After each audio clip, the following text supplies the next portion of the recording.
grach Pokémon zazwyczaj naszym celem jest zostać czempionem, co wielu osobom mogło się już znudzić, dlatego przychodzę dzisiaj z grą Pokémon Little Root Researchers, w której wcielamy się w asystentów profesora Bircha. Historia dzieje się 7 lat po wydarzeniach z Alpha Sapphire i w trakcie fabuły będziemy pomagać profesorowi w różnych zadaniach, uczyć się o Pokémonach oraz zawiązywać nowe przyjaźnie, aż w pewnym momencie wydarzy się coś, co mogło zmienić wszystko. Zanim zaczniemy, przypomnę jeszcze, że możecie dać łapkę i suba oraz dzięki Enebie zaoszczędzić pieniądze, kupując taniej gry lub rzeczy do nich z linku w opisie, no i zapraszam do oglądania.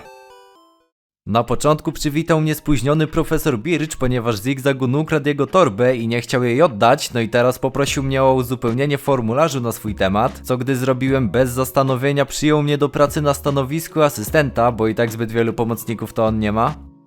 Potem przenieśliśmy się do jego laboratorium, które mocno się rozrosło, ale był w nim niemały bałagan, ponieważ zazwyczaj jego syn Brendan mu z tym pomagał, tylko że aktualnie jest na wakacjach. Oprócz tego dowiedziałem się, że za niedługo dołączy do nas jeszcze 2 kolejnych asystentów. Mogłem wybrać startera spośród,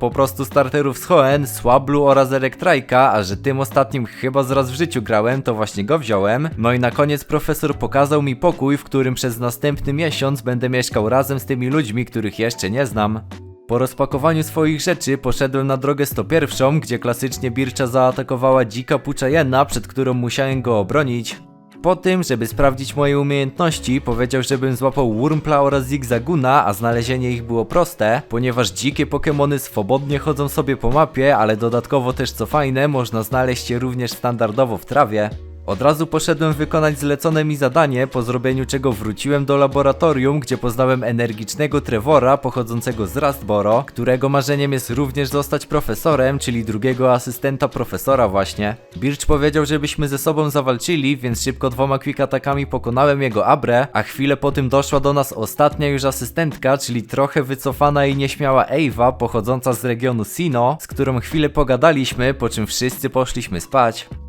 Następnego dnia profesor powiedział, żebym zawalczył również z Ewą, więc jej Starliego oraz Baniri też szybko pokonałem, a potem wszyscy dostaliśmy Great Ball'e, mapę, Expol oraz Pokédex i mieliśmy spotkać się na Road 103. W drodze tam Wurmpl ewoluował mi w Kaskuna, a na miejscu porozmawialiśmy o tym, że droga ta za dnia jest nazywana domem Beautifly, a nocą domem Dustoxów, po czym profesor Birch każdemu z nas dał indywidualne zadanie. Moją misją było przyniesienie mu pokebloków z Oranberry, które sprzedawała pewna starsza pani na drodze 102, ale nie mogłem się tam dostać, ponieważ wyjście z miasta blokował mi jakiś losowy ziomek, który widział taki odcisk stopy Pokemona i powiedział, że dopóki go dla niego nie złapie, to mnie nie przepuści. Wróciłem przekazać tę informację profesorowi, który zdradził mi, że ten odcisk stopy należy do Pokemona, przed którym dzień wcześniej go obroniłem, czyli Puchayeny oczywiście. Szybko poszedłem go złapać, po czym wróciłem do tego ziomka i gdy dowiedział się, że to była tylko Puchayena, to stwierdził, że jednak go nie chce, bo myślał, że to jakiś rzadki Pokemon, ale chociaż dał mi 2 super potiony za fatygę.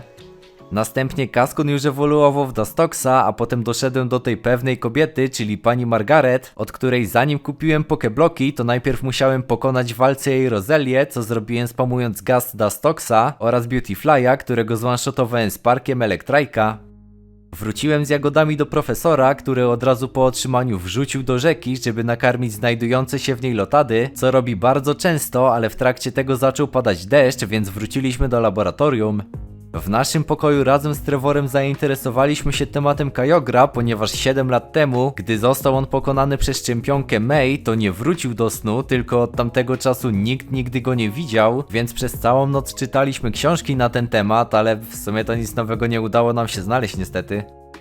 Kolejnego dnia porozmawiałem chwilę z Ewą o tym, że nie ma ona za bardzo pojęcia, co chce robić w przyszłości, takie pogadanki zwykłe mało ważne, po czym profesor powiedział, żebyśmy poszli z nim na drogę 102, przed czym jeszcze drugi raz pokonałem Trevora w banalnej walce. Następnie pobiegliśmy już w wyznaczone miejsce, gdzie na chwilę podeszło do nas Ralts, które rzadko zbliżają się do ludzi, ale dzięki swoim rogom są w stanie wyczuć ich emocje i dzięki temu wyczuła, że jesteśmy fajnymi, pozytywnymi ziomalami po prostu. Potem porozmawiałem z Birchem o kolejnej misji dla mnie, którą akurat nie było nic o Pokemonach, tylko poprosił mnie o przyniesienie mu paczki z Petalburg, ponieważ omyłkowo nie zamówił jej do Oldale. Po wykonaniu swojego zadania profesor wrócił z paczką do laboratorium, po czym nagle przybiegł do mnie Trevor i powiedział, żebym szybko za nim pobiegł. Na miejscu razem z Eivą oraz Trevorem oczywiście zobaczyliśmy, jak gang zigzagunów znęca się nad trochę ciemniejszym galeriańskim zigzagunem, co chyba jest trochę rasistowskie, więc żeby mu pomóc, Trevor poszedł po profesora, a ja musiałem pokonać cały gang samemu. Potem galeriański wariant chyba nie do końca ogarniał, co się dzieje i przerażony od nas uciekł, więc zaczęliśmy gonić go po całym Petalburg, aż w końcu wbiegł do jednego z domów. W środku byli Norman z Wallim, no i Zigzagun oczywiście, który biegał w kółko w przerażeniu i kiedy Wally już chciał go złapać, to nagle weszła do środka jego trenerka, będąca turystką z Galar, no i po prostu przeprosiła nas za zamieszanie i odeszła z nim. Takie antyklimatyczne zakończenie, jak to sam Norman określił. Teraz chwilę z nim pogadaliśmy o tym, że jest ojcem May, zna się z profesorem i jakieś takie losowe rzeczy, nic ciekawego, a potem gdy Norman oraz Eva wyszli na zewnątrz, to Wally z uwagi na to, że też kiedyś był początkującym trenerem i został nim tak naprawdę tylko dzięki pomocy kogoś innego, postanowił wręczyć mi item, który również miał mi pomóc, a było nim Leftovers. Następnie wyszedłem z domu, gdzie doszli do nas spóźnieni Trevor z profesorem, więc Birch stwierdził, że skoro już tu jest, no to chodźmy do lasu Petalburg, to coś nam pokaże. W drodze tam Puchayena ewoluowała w Mightyjenę oraz Eva chciała zawalczyć, ponieważ złapała sobie Beautyfly'a, więc szybko jego zone-shotowałem, a potem już udaliśmy się do lasu. Tutaj profesor rozkazał mi złapać Slackofa oraz Shrumisha, ponieważ chciał sprawdzić, czy są między nimi jakiekolwiek podobieństwa, w trakcie robienia czego Zigzagun ewoluował w Lajnuna. Po złapaniu ich wróciłem do profesora, ale niestety okazałem się bezużyteczny, bo okazało się, że w tym samym czasie te Pokemony same do niego przyszły, ponieważ wyczuły jeszcze pozostałe Pokebloki, no to Birch chociaż powiedział, żebym sobie z nimi pogadał, nakarmił je i pogłaskał. Po zaprzyjaźnieniu się z nimi przybiegła do nas zaniepokojona Eva i powiedziała, że nigdzie nie może znaleźć Trevora, więc poszliśmy go szukać, w trakcie czego nowo złapany Slackow ewoluował w Vigorofa. Po chwili szukania znaleźliśmy go w jakimś dziwnym miejscu między drzewami, kiedy obserwował mityczną Hupę, która nie wiadomo skąd się tu pojawiła, ale była nieprzytomna i wyglądała jakby coś ją bolało, więc profesor Birch wziął ją do laboratorium w celu pomocy. I po tym jeszcze w drodze powrotnej Electrike ewoluował w Manectrika, a w laboratorium zobaczyłem tylko jak Hupa leży w łóżku, więc ja również poszedłem spać. Następnego dnia Hupa się przebudził i widział, że chcemy mu pomóc, więc nie próbował uciekać ani nic, ale jeszcze czuł się zmęczony, więc został w łóżku i kiedy on tu leży, to Trevor z Birchem z nim zostaną, a my z Eivą dostaliśmy zadanie, żeby popłynąć do Delford Town i w tamtejszej jaskini znaleźć Keystone'y. Chwilę potem Shrumish ewoluował w Breluma, a żeby dopłynąć do Delford musieliśmy oczywiście poprosić o pomoc pana Brainiego, który po prostu powiedział, że za darmo z nami popłynie, bo zna Bircha od dziecka. Na miejscu od razu poszliśmy do granitowej jaskini, gdzie spotkaliśmy Stevena, który patrzył się na mural Kyogre i rozmyślał, gdzie on może być, ale gdy nas zobaczył, to tylko zapoznaliśmy się ze sobą i jak powiedzieliśmy mu, że szukamy Keystone'ów, po prostu postanowił nam je dać, po czym sobie poszedł.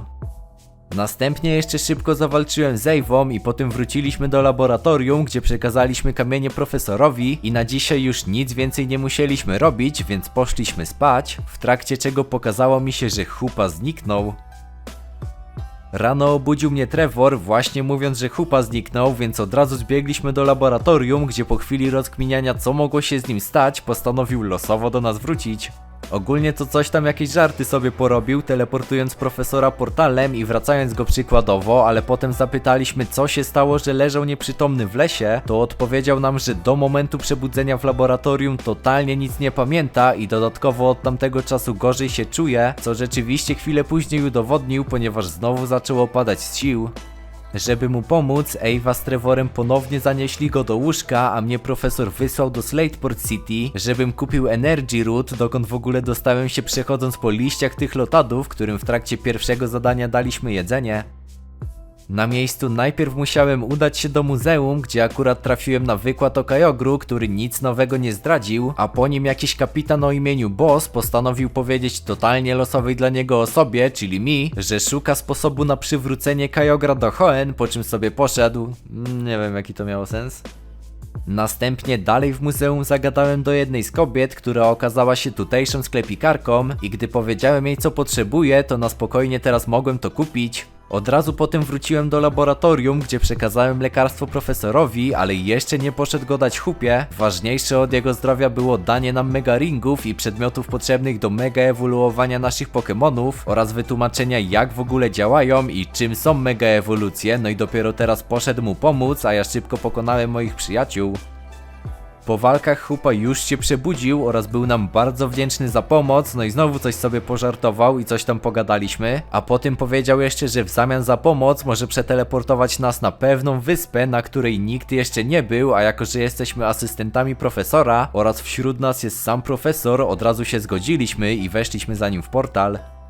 Pojawiliśmy się na małej wyspie, którą Hupa kreatywnie nazwał Małą Wyspą, no i chwilę ją sobie pozwiedzaliśmy, aż w pewnym momencie znaleźliśmy z Trevorem jakiś kolorowy, świecący kawałek nie wiadomo czego.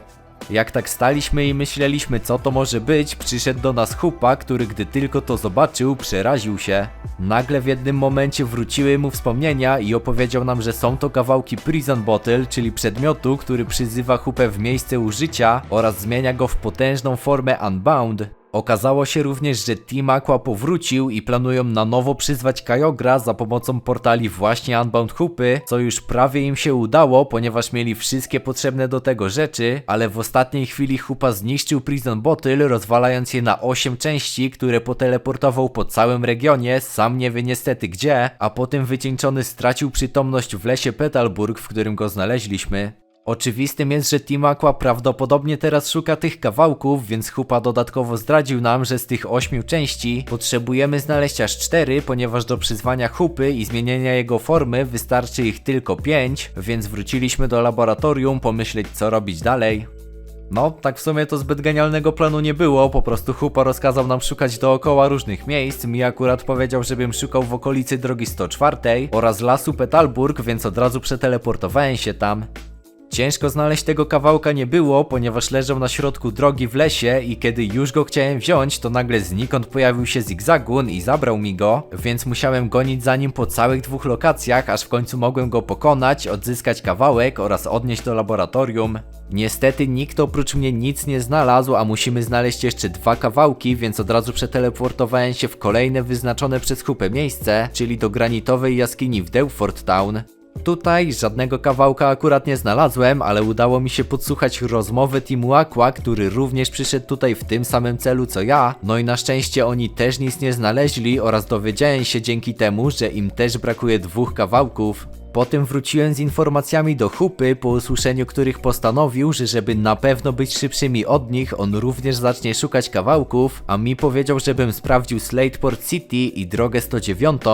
Po rozejrzeniu się na plaży zobaczyłem przez szybę w zamkniętych drzwiach jednego z domów coś kolorowego, wyglądającego jak potrzebny mi fragment, więc pytałem się każdego dookoła, czy nie mają może kluczy do tego budynku, no i rzeczywiście nikt nie miał, ale jedna dziewczynka, nie wiem skąd miała przy sobie wytrych, który mi dała. Dzięki niemu mogłem włamać się do środka i co ciekawe w tym samym czasie 2 grantów Teamu Aqua wpadło na ten sam pomysł, tylko że oni weszli tutaj rozbijając okno. Od razu na moich oczach wzięli kawałek i mimo to, że ich pokonałem w walce, moja postać stwierdziła, że w sumie to po prostu da im uciec i wrócę sobie do laboratorium. Po opowiedzeniu wszystkiego swoim współpracownikom okazało się, że i Team Aqua potrzebują jeszcze jednego kawałka i my, ponieważ udało nam się znaleźć kolejny, ale Hupa niestety nie miał pomysłu, gdzie mogą być następne, więc mieliśmy po prostu chodzić gdziekolwiek już i ich szukać, ale powiedział, że jeśli Team Aqua znajdzie je przed nami, musimy odnaleźć bazę teamu i tam ich powstrzymać, bo inaczej może być lipa. Teraz przeteleportowaliśmy się z Eivą do Lily Cove, które okazało się całe przejęte przez Team Aqua, więc musieliśmy pokonać parę grantów, po czym za jednymi z nich pobiegliśmy, przez co odkryliśmy położenie ich kryjówki. Jeszcze nie wchodziliśmy do środka, ponieważ przybiegł do nas Trevor, który powiedział, że ostatni kolorowy fragment jest na górze Pyre, więc my mamy się tam udać, a on z jakiegoś powodu chciał sam zinfiltrować ich kryjówkę, co jest trochę dziwne, ale spoko. Od razu przeteleportowaliśmy się z Eivą w wyznaczone miejsce i Team Aqua też już się tutaj znajdował oraz zobaczyliśmy jak siłą próbują wydobyć ten kawałek od starszej pary, która go posiada, więc od razu z nimi zawalczyliśmy i bezproblemowo pokonaliśmy. Po tym granci stwierdzili, że dadzą spokój staruszkom i możemy sobie wziąć ten fragment, oni po prostu znajdą którykolwiek z 3 innych, ponieważ nie wiedzieli, że my już je posiadamy, a potem wróciliśmy do laboratorium. Tutaj powiedzieliśmy profesorowi, że zdobyliśmy ostatni kawałek i teraz przypomnieliśmy sobie, że Trevor dalej jest w bazie Teamu Aqua, więc musimy od razu po niego biegnąć. To Ava bez zastanowienia wbiegła w teleport, ale zanim ja zdążyłem to zrobić, nagle wparowały do nas 4 osoby z teamu, które szybko ukradły zdobyte przez nas kawałki i uciekając powiedzieli nam tylko, że złapali Trevora, przez co Confident się na nas rozpruł. Przez to od razu musieliśmy biegnąć do ich bazy, gdzie po 20 minutach walczenia w końcu doszedłem do głównego pomieszczenia, ale okazało się, że się spóźniłem, ponieważ już przyzwali Hupę i zmienili go w formę Unbound. Dodatkowo jeszcze okazało się, że szefem Teamu Aqua jest teraz Boss, czyli ten ziomek, co go poznałem w muzeum, i rozkazał on Hupie mnie pokonać, co bezproblemowo zrobił, ponieważ miał 100 level. Po mojej porażce Boss miał ze mnie lekką bekę, że myślałem, że w ogóle mam jakiekolwiek szanse z Hupą i gdy już chciał przyzwać Kyogre, nagle pojawiła się Ava z Lopunny, która zaczęła walczyć z Grantami dookoła oraz Trevor z Alakazamem, którym z jakiegoś powodu wsadził Hupie do ust Pokebloka z Oranberry oraz również zaczął walczyć z Grantami, a mi nagle zmartwychwstały Pokemony, dzięki czemu zawalczyłem z Bossem. Zacząłem Manectrickiem na Mega Sharpedo, którego zone-shotowałem Discharge'em. Druga była Frostlass, którą bardzo mocno obiłem Crunchem Mightyeny, po czym zmienił Pokemona na Wailorda, więc ja wystawiłem Mega Manectricka i dobiłem go Discharge'em. Trzecia wróciła obita Frostlass, którą szybko dobiłem Crunchem Mightyeny. Przedostatni był Gyarados, którego zone-shotowałem Discharge'em Manectricka. No i ostatni został Dusknoir, którego spamując ten sam atak bezproblemowo pokonałem. Po walce Ava oraz Trevor też wygrali swoje i ten drugi wyrzucił Alakazamem Bossa z pomieszczenia, po czym zawalczył z jeszcze kolejnymi Grantami, a my z Avą zawalczyliśmy przeciwko Hupie, która nagle miała 75 poziom. Nie wiem, czy ten Pokeblock był zatruty, czy o co chodzi, no ale po prostu teraz użyłem na niego Toxic i z czasem walka sama się wygrała. Po wszystkim Hupa zamienił się w swoją łagodną wersję, przy czym stracił przytomność, więc wróciliśmy z nim do laboratorium. Niestety nie wiadomo, co się stało z Teamem Aqua, a następnego dnia Hupa czuł się już znacznie lepiej i jako, że był nam bardzo wdzięczny, to chciał się nam w jakiś sposób odwdzięczyć, więc Trevor wpadł na pomysł, że mógłby nam pomagać w badaniach, na co się zgodził i tak zostaliśmy przyjaciółmi.